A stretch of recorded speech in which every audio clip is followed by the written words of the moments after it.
Hello everyone, good morning. BEd second year में हमारा subject है जनरल साइंस। जनरल साइंस में यूनिट सेकेंड हमारी चल रही थी, जिसमें कल हमने पढ़ा था विज्ञान क्लब के बारे में। विज्ञान क्लब का महत्व है, विज्ञान क्लब का संगठन किस प्रकार से आयोजित किया जाता है। आज है विज्ञान प्रश्नोत्तरी, साइंस क्विज इंग्लिश में इसको बोलते हैं। विज्ञान प्रश्नोत्तरी यानी कि प्रश्न पूछे जाते हैं जिससे छात्रों का मूल्यांकन होता है, उनमें अभिव्यक्ति का, सृजनात्मकता का विकास होता है, क्योंकि वो सोचते हैं, समझते हैं, जवाब देते हैं, तो विभिन्न तथ्यों से संबंधित उनको जानकारी वहाँ पर प्राप्त होती है। और जब एक बच्चे को क्वेश्चन पूछा जाता है, वह जवाब दे रहा है, दूसरा सुन रहा है, तो कई सारी जानकारियां उनको प्राप्त होती है। तो साइंस क्विज ऑर्गेनाइज किया जाता है, विज्ञान प्रश्नोत्तरी करवाई जाती है, तो उसमें विभिन्न प्रकार के प्रश्न पूछे जाते हैं और उनका जवाब है वो स्टूडेंट्स देते हैं। उन उत्तरों में बालक की सृजनात्मकता एवं अभिव्यक्ति की क्षमता छुपी हुई होती है। इस प्रकार बालक की विभिन्न गतिविधियों के संबंध में प्रश्न पूछकर उसकी गतिविधियों के मूल उद्देश्य एवं व्यवस्था के बारे में पता लगाया जाता है। जैसे मान लीजिए कि कोई बच्चा है, वह मिट्टी का घर बना रहा है, ठीक है, हम वहां जाते हैं, उसको पूछते हैं, उससे पूछा जाता है कि क्या है, मिट्टी का घर है, वो बोलेगा। तो अब हमको ये पता करना है कि वह उस घर के बारे में उसकी क्या सोच है, क्या वह सोच रहा है, या वह उसके दिमाग में चल रहा होगा कि इस तरह का घर होना चाहिए, या घर में क्या क्या होता है, तो उसके लिए क्या करेंगे, ये क्या है, घर कैसा होता है, या घर में कितने कमरे हैं, घर में कौन कौन रहता है। तो वह अपनी उसकी जो सोच है, जो उसके दिमाग में जो चल रहा है, वह बताएगा, तो हमें उसके बारे में, उसके दिमाग में घर के लिए जो चल रहा है उसके बारे में हमें जानकारी प्राप्त होगी। कि वह घर में 2 रूम बताता है, इसका मतलब वह जहाँ रहता है वह वहाँ 2 रूम होंगे, इसमें कौन कौन रहता है, कितने सदस्य हैं। तो जो टॉपिक है उससे रिलेटेड क्वेश्चन उनको पूछते हैं, ताकि बच्चों को जो दूसरे सुनते हैं उनको कुछ सीखने को भी मिलता है, और उस विद्यार्थी से, उस व्यक्ति से जिससे हम ये क्वेश्चन पूछ रहे हैं, प्रश्न पूछे जा रहे हैं, उसके बारे में भी हमें जानकारी प्राप्त होती है। तो जब हम प्रश्न पूछते हैं, जो प्रश्न पूछे जाते हैं, या जिस प्रकार साइंस क्विज है वो किया जाता है, तो उसमें जो प्रश्न होते हैं, उन प्रश्नों को बनाते समय, वो प्रश्न पूछते समय इन तथ्यों को ध्यान में रखना चाहिए, जिसमें से पहला है कि प्रश्नों का स्वरूप, कि प्रश्नों का स्वरूप किस प्रकार का हो। तो प्रश्नों का स्वरूप है वह उस बच्चे के स्तर, उस स्टूडेंट के स्तर का होना चाहिए। प्रश्नों का स्वरूप ना तो उसके स्तर से निम्न होना चाहिए, ना उसके स्तर से उच्च होना चाहिए। अब 2 साल का बच्चा है, 2 साल का बच्चा है, और आप उससे 8th क्लास का कोई मैथ साइंस का क्वेश्चन पूछ रहे हैं, तो क्या वो जवाब दे पाएगा? नहीं दे पाएगा। तो प्रश्नों का स्वरूप स्तर के अकॉर्डिंग होना चाहिए, कि जिस लेवल का बच्चा है उसी लेवल के अकॉर्डिंग प्रश्नों का स्वरूप तैयार किया जाना चाहिए और प्रश्न पूछे जाने चाहिए। दूसरा है प्रश्नों की क्रमबद्धता। प्रश्नों में क्रमबद्धता होनी चाहिए, सीक्वेंस में क्वेश्चन पूछे जाने चाहिए।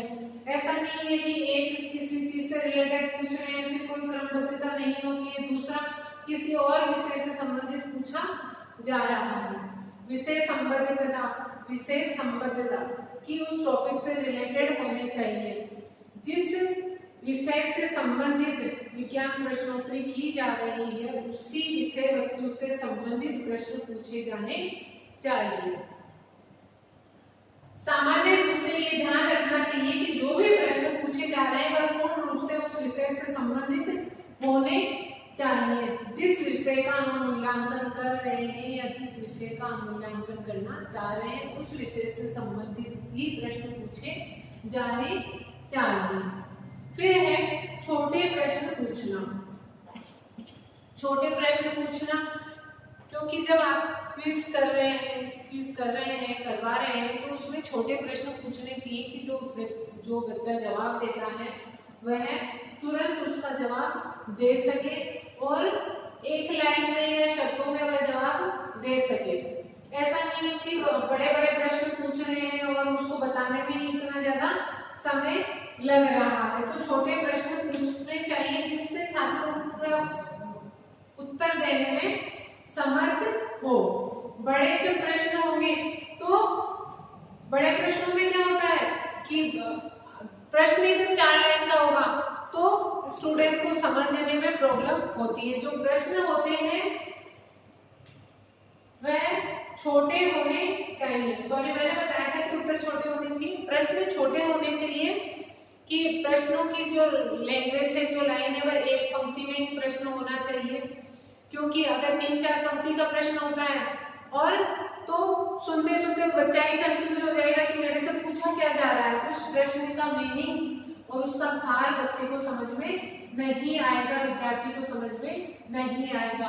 तो जो प्रश्न है वह छोटे पूछने चाहिए कि आसानी से उसका जो मीनिंग है, जिस बारे में हम प्रश्न पूछना चाह रहे हैं वह आसानी से विद्यार्थियों को समझ में आ सके। तो प्रश्न कैसे होने चाहिए? छोटे होने चाहिए। सार तत्वों का समावेश, कि जो प्रश्न पूछे जा रहे हैं उसमें सार तत्वों का समावेश यानी कि सारांश होना चाहिए। किसी भी विषय वस्तु का सार उसमें होना चाहिए। प्रश्न विषय वस्तु से संबंधित रूप से ही पूछे जाने चाहिए। फिर है सरल भाषा, कि जो प्रश्न पूछे जाते हैं, जो प्रश्न बनाए जाते हैं, उन प्रश्नों की भाषा कैसी होनी चाहिए? सरल होनी चाहिए कि आसानी से सामने वाले को समझ में आ जाए। यदि सरल भाषा नहीं होगी तो वह प्रश्न को उचित ढंग से समझ नहीं पाएंगे और जवाब नहीं दे पाएंगे। फिर चिंतन आधारित प्रश्न, प्रश्न ऐसे होने चाहिए जिसमें जो बच्चे हैं वो उनकी चिंतन शक्ति का विकास हो, वह सोचकर उसका जवाब दे। तो जो साइंस क्विज के अंदर प्रश्न हैं उन प्रश्नों का निर्माण किन तत्वों को ध्यान में रखकर करना चाहिए? प्रश्नों का स्वरूप कैसा होना चाहिए? उस लेवल के, उस स्तर के अकॉर्डिंग होना चाहिए जिस स्तर के बच्चे हैं।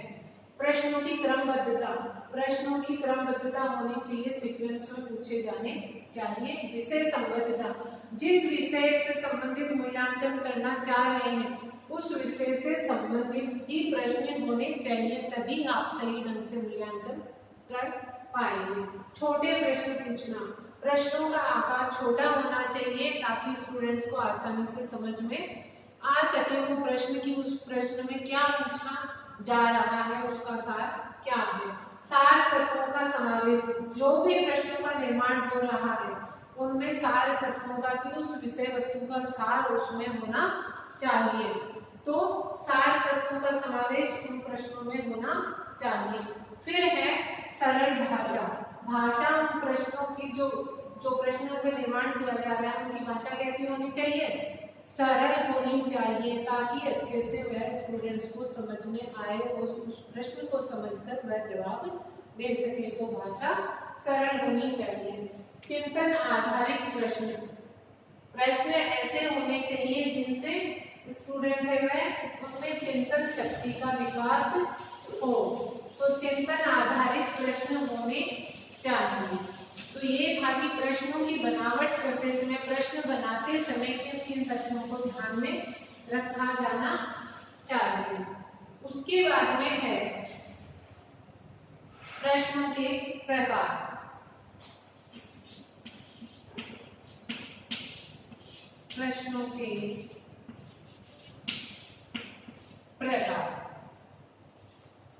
प्रश्नों के प्रकार साइंस क्विज में प्रश्नों के प्रकार कितने होते हैं, कितने प्रकार के प्रश्न बनाए जाते हैं? 3 प्रकार के प्रश्न बनाए जाते हैं। पहला है कार्य संबंधी।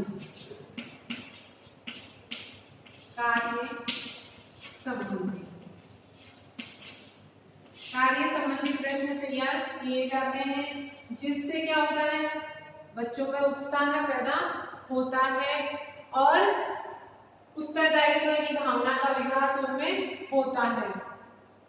दूसरे प्रकार के प्रश्न जो हैं वो है व्याख्या।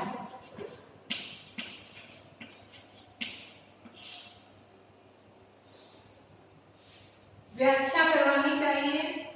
व्याख्या से संबंधित प्रश्न होंगे तो क्या होगा, स्टूडेंट्स में तर्क और चिंतन शक्ति का विकास होगा कि वह किसी भी वस्तु की, किसी भी तथ्य के बारे में यदि वह डिटेल में बताते हैं, उसकी व्याख्या करते हैं, तो क्या होगा, उनमें तर्क और चिंतन शक्ति का विकास होगा। और तर्क और चिंतन शक्ति का विकास होगा, वह चिंतन करके ही व्याख्या कर सकते हैं, उस वस्तु की डिटेल, उस तथ्य की डिटेल बता सकते हैं। जिस विषय वस्तु की आप जानकारी उनसे प्राप्त कर रहे हैं, जिस विषय वस्तु का आप मूल्यांकन करना चाह रहे हैं, तो व्याख्या से संबंधित प्रश्न होने चाहिए ताकि स्टूडेंट्स में तर्क और चिंतन शक्ति का विकास हो। तीसरा है प्रत्यास्मरण।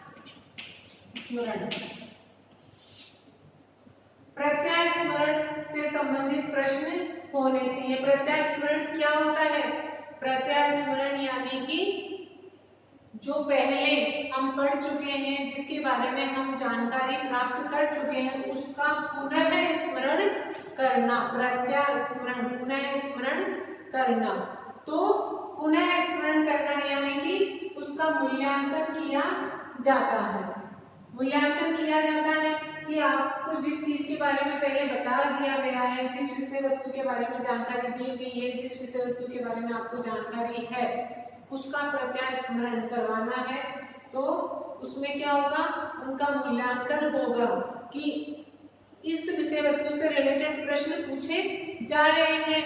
अगर वो जवाब देते हैं, अगर सही जवाब आता है, इसका मतलब उनको आता है, तो वह क्या हुआ, मूल्यांकन हुआ ना उनका कि उनको आता है या नहीं आता है, समझ में आया है या नहीं समझ में आया, उनको इससे रिलेटेड जानकारी है या नहीं है। तो उसके लिए क्या किया जाएगा, प्रत्यास्मरण के प्रश्न किए जाते हैं। तो 3 प्रकार के प्रश्न बताए गए हैं। पहला है कार्य संबंधी प्रश्न। इस प्रकार के प्रश्नों का उद्देश्य छात्रों में किसी कार्य के प्रति उत्साह उत्पन्न करना होता है तथा कार्य के प्रति उत्तरदायित्व उत्पन्न करना होता है। जैसे कक्षा की सफाई कौन करेंगे, क्या आप कहानी सुनेंगे। व्याख्या संबंधी प्रश्न, इस प्रकार के प्रश्नों का उद्देश्य छात्रों की तर्क और चिंतन शक्ति का विकास करना होता है। जैसे सूर्य ग्रहण क्यों होता है। प्रत्यास्मरण संबंधी प्रश्न, छात्रों से पूछे जाने वाले प्रश्न उनकी पूर्व स्मृति से संबंधित होते हैं। जैसा कि हमने पहले अभी बताया कि जो पहले वह पढ़ चुके हैं, समझ चुके हैं, जिसके बारे में वह जानकारी प्राप्त कर चुके हैं, जिनका संबंध छात्रों के पूर्व ज्ञान से होता है। इन प्रश्नों का शिक्षक पुनरावृत्ति या मूल्यांकन प्रश्नों के रूप में उनको पूछता है। तो ये थे प्रश्नों के प्रकार की कार्य संबंधी प्रश्न होने चाहिए, व्याख्या से संबंधित प्रश्न होने चाहिए और प्रत्यास्मरण से संबंधित प्रश्न होने चाहिए।